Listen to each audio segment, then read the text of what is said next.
Thôi mở ra đi cho anh ơi. Cái nhảy Mở đi. Mở bát ra đi. Mở đi. Tái hết rồi còn gì nữa. Ôi đấy á. Ôi vậy mà Sao to thế? cao to đẹp trai. Ôi thử mình thử muối mì chưa nha hợp nha. Ôi, con kia hơi nhỏ đấy, hơi mỏng đấy. Không thử muối mì thôi mà. Thế à? Thế à? Ui Ơi giời. ơi. Ơi ơi. Ơi ơi. Nhằng. Cái gì ở đây? À thìa. Thế Wow. nào ngon không? Ngon. Ngon Ngon.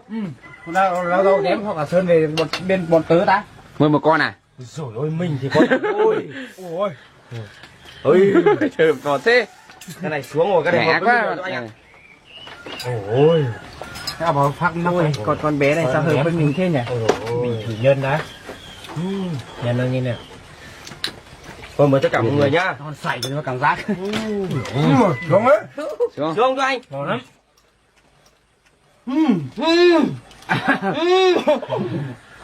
Ăn đây. Ăn này đây.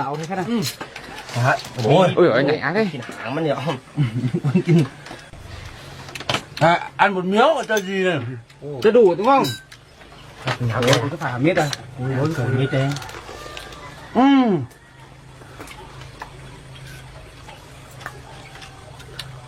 Ngon không cho anh? Nói nồi nó.